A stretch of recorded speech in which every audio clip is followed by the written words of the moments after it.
ባለ ትዳርን ወንድ የራስሽ ለማድረግ የለፋሽበትን ልፋት እኔ በ3 ቀን ጨዋታውን ተጫውቼ አሸንፌሻለሁ። በ3 ቀን። ስለዚህ ይሄ ሁሉ ጊዜ ማስመሰል ነበር ማለት ነው ሩታ? የምርሽ ነው? የሱን ደስታ የሱን ፍቅር ወሩ ደግሞ አፍቅረሽው ወይም ደግሞ ወደሽው አይደለ? ያንቺንም ልፋት በ3 ቀን ገደል መክተት እንደምችልም ለማሳየት ያክል ለይዞሽ አንገብግቦሽ ሩታ ለሰራህባት ተንኮል ምላሽ ነው የሰጠች በቀል። ለዚህ ደግሞ በጣም ተዝናንተናል እኛም እናንተኛ ላይ እንደተዝናናል እና ደግሞ ይኸውልህ ያለ ልክ እሷም ከኔ ጋር ሌላ ሰጣ ገባ ውስጥ መግባት ፈልጋ ነበር። ምን ያህል ብዙ ወራቶች የፈጀባትን ድካሟን በ3 ቀን ገደል መክተት እንደምችልም ከኔ ጋር መፎካከሩንም እንድታበቃ ለሷም ጭምር ላሳያት ብዬ በዚህ ሳምንት ውስጥ ያረሽው የነበረው ነገር ውሸት ነው እያልሽኝ ነው? አዎ ውሸት ነው እንጂ እኔ አንተ ጋር መመለስ ፈልጌ ድጋሚ አንተን መቀበል ፈልጌ ካንተ ጋር መቀጠል ፈልጌ ያንን ሁሉ ነገር አይቼ እንዴት ነው ልቤሽ የሚለኝ? በጣም ብዙ ነገር እኮ አሳይተኛል። ሩታ ግን እየቀለድሽ ነው። እኔ ላይ ህይወቴ ላይ እየቀለድሽብኝ ነው ያለሽው። ማን የቀለደው? እኔ ላይ እየቀለድሽብኝ ነው ወይ? አንተ ነህ እኮ በሱ የቀለደው። ሩታ ይሄንን ብቻ መልሽልኝ። እኔ ላይ እየቀለድሽብኝ ነው ወይ ያለሽው? እኮ ማን የቀለደው? አንቺ። እኔ አልቀለድኩም ነበር እስከዛሬ። ማለት አሁን ነው የቀለድኩት። አንተ ብዙ ጊዜ ስትቀልድ ኖርሃል ህይወቴ ላይ ብዙ ነገር ላይ እየተበቀልሽ መስሎሻል። ላንቺ እየተበቀልሽ መስሎሻል። እመኝ ይሄንን ቀን ግን እንዳትረሽ። ተረጋጋ። አንተ ራስህ እንዳረሳ እንድትጸጸች ካላደረኩሽ እኔ አብርሃም ሞቻለሁ። አረ ለምን ትሞታለህ ደግሞ ማለት ነው? እንደዚህ እንደተጫወትሽብኝ ደግሞ አትቀሪ። ምን ልታመጣለሽ?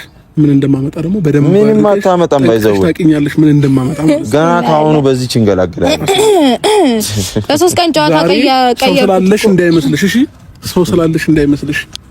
ይጸጽትሻል በደንብ እንደሚጸጽት። ሰውም ከሰውም በላይ ነው ያላት። በጣም ደደብ ነው አይባልም። አንተ ዘይድ ሰላም እንዴት የተከበራችሁ ቤተሰቦቼ እንዴት ሁለቱም ያልሆነ ሆነ። አብርሃም ታደሰ ሩታ ተበቀለችው ውሎ ሳያድር በየነበረ እንደምትበቀለውም ማለት ነው። እኔ ከሰማሁት ከካሜራማኔ ነው ማለት ነው። እኔ ዜድ 5 ሳንቲምም ለናንተ ነጯን ከመናገር ወደ ኋላ አልልም።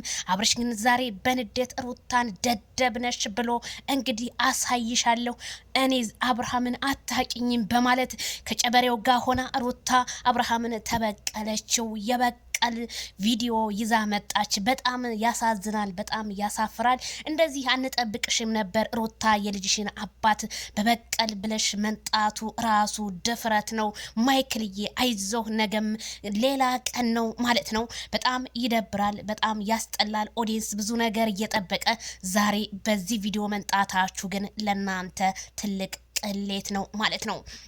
ሩታ ታዳ ምን አይነት ጨካኝ ብትሆኝ ነው ይሄንን ነገር ልታደርጊ የቻልሽው? ሄርሜላም በጣም አዝናለች እንደዛ ስትንከባከቢው የነበረ። እኔ ግን ኖ እንክብካቤ ሳይሆን በ3 ቀን በሰው ትዳር ስለገባሽና ትዳሩ ምስቅልቅል ስላረግሽ እኔም አብርሃምን ልበቀለው ነው እንጂ ፈልጌው አይደለም ስትል ሩታ መልስ ሰጥታለች። ኦዲየንሶቼ በጣም ነው የሚያሳዝነው። ምሽቱን የሰማነው ዜና እንግዲህ ማለት ነው ሩታ በጣም ልባችንን ሰብረሽ እኛ እርቅን ስንፈልግ እንዴት የልጇ አባትን ትበቀለዋለች? ለመጀመሪያ ጊዜ በቀልት ጨበሬው የስራህን ይስጥህ ልሃለሁ።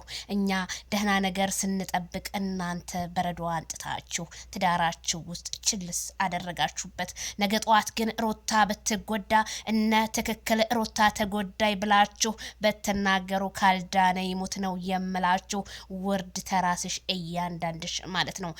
በጠው ይፈነዳል። ካሁን በኋላ ማይክል ጃክሰን ከፍቶት ማየትን አንፈልግም።